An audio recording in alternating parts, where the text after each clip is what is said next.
Blessed assurance, Jesus is mine.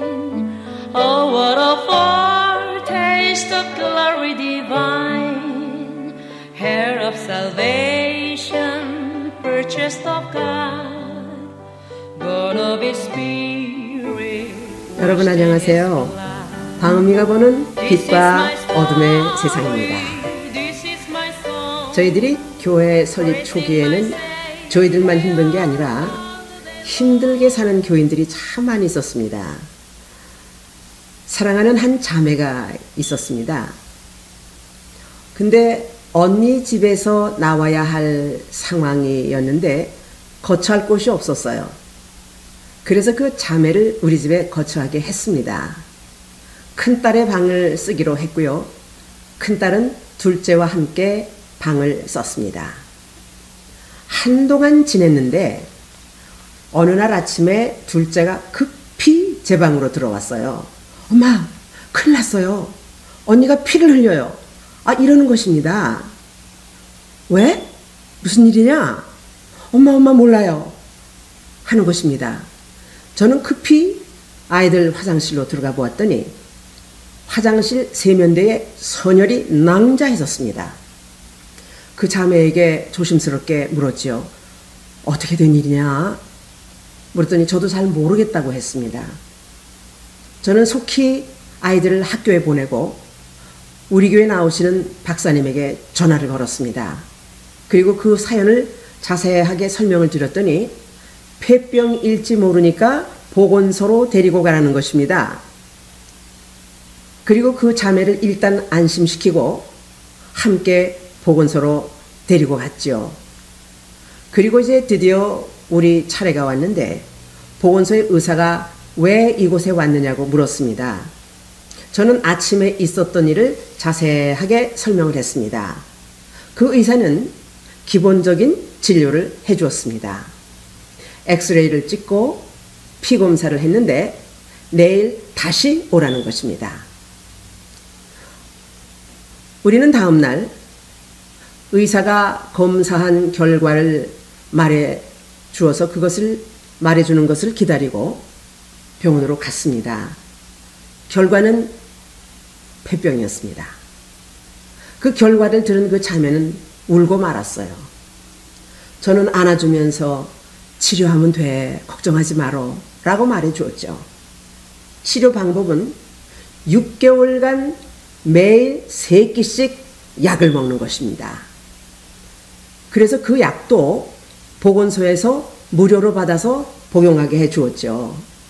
매일 먹는 약이요, 끼끼마다 한 주먹씩이었어요. 그런데 그 의사가 저를 따로 부르는 것입니다. 그 여자와 무슨 관계냐? 같이 사느냐? 얼마 동안 같이 있었느냐? 음식을 같이 먹느냐? 그릇을 같이 사용하느냐? 너희 가족은 몇 명이냐? 등등 이렇게 여러 가지를 질문을 하는 거예요. 저는 그 의사의 질문대로 사실대로 그렇게 대답을 다 했습니다. 그랬더니 우리 가족 모두 6개월간 약을 같이 복용을 해야 한다는 것입니다.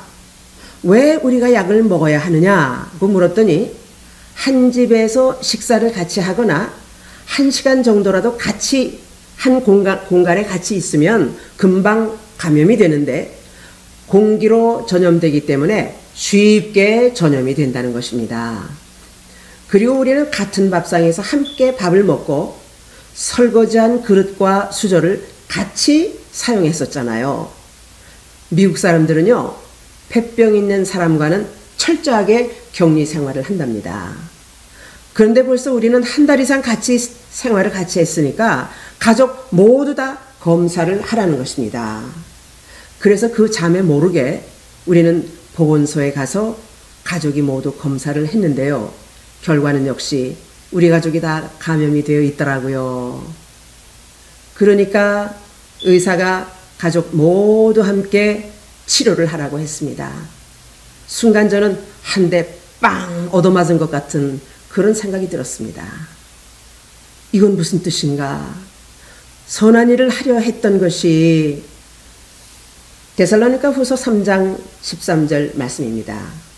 형제들아, 너희는 선을 행하다가 낙심하지 말라.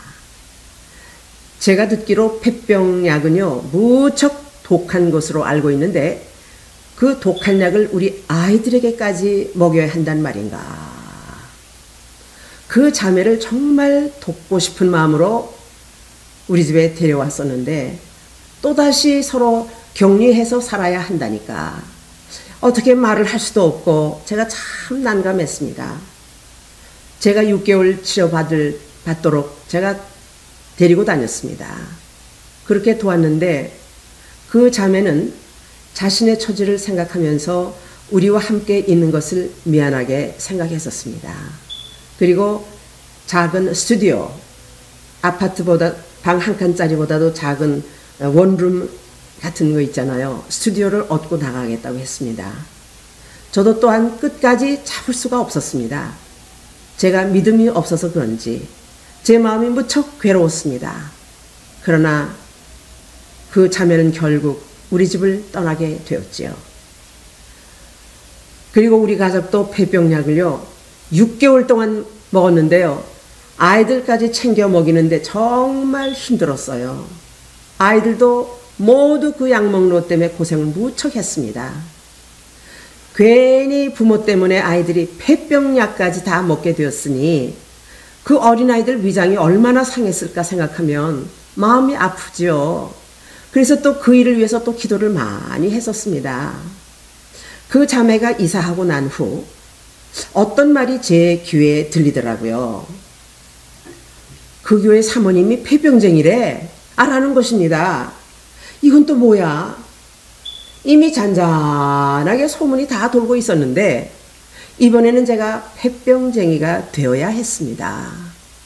이미 난 소문을 제가 아니라고 변명을 해도 안 되고 발버둥을 쳐도 폐병쟁이로 이미 알려졌기 때문입니다. 그런데 그 소문이요, 또 다른 옷을 입었더라고요. 이제는 사모님이 그 자매에게 폐병을 옮겼대. 이제는 억울한 옷까지 입게 되었습니다. 그 말을 들었을 때 너무 황당하고 속이 상했지만 제가 참아야 했습니다. 그 자매는 폐병을 앓고 있었고 생활도 어렵고 아직까지 시집도 안 간 처녀예요. 그래서 차라리 저에게 옮았다는 것이 그 자매에게는요 비빌 언덕이 될 수 있지 않겠나, 저는 그렇게 생각을 했습니다. 그래서 그 자매의 힘들고 딱한 사정을 제 마음에 품기로 하고 끝까지 제가 입을 열지를 않았습니다. 사단은 우리 사이를 이런 소문으로 갈라놓으려고 했던 것을 알았기 때문에 사랑했던 자매의 고통스러운 그 사연을 제가 뒤집어 쓰기로 했고 졸지에 저는 조용한 폐병쟁이가 되어버리고 말았습니다. 그러나 현실적으로는 얼마나 억울했는지 모릅니다. 속이 상하고 억울해도 말할 수 없으니 제 입장을 생각하니까요 참으로 제가 비참하기까지 했었습니다. 졸지에 아이들까지 이렇게 상상밖에 고생을 시켜야 한다고 생각하니까요 아이들에게 미안하기도 하고 정말 가족 전체에게 제가 얼마나 미안했는지 모릅니다. 이렇게 온 가족이 함께 당하는 희생, 저는 예수님을 생각했습니다. 이사야서 53장 7절 말씀입니다.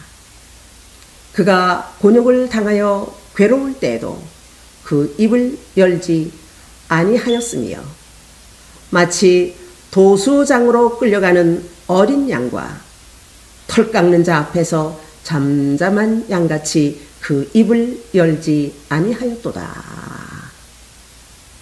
예수님의 희생은 생명을 찢는 희생이었죠.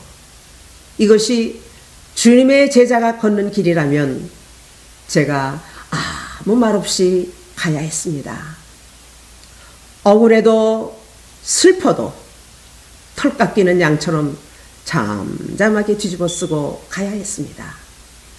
예수님의 고난에 비교하면 비교할 수도 없지만요. 이 길이 우리가 걸어가야 할 길이었기 때문입니다. 할렐루야. 다음 시간에 또 다른 사연으로 말씀을 드리겠습니다. To be continued. 이 영상은 Living Water Mission of New Light에서 제공합니다. 선교에 동참해 주시는 마음으로 구독과 좋아요를 부탁합니다. 우리 모두 함께 하나님께 큰 영광이 될 줄로 믿습니다. 대단히 감사합니다. 안녕히 계십시오.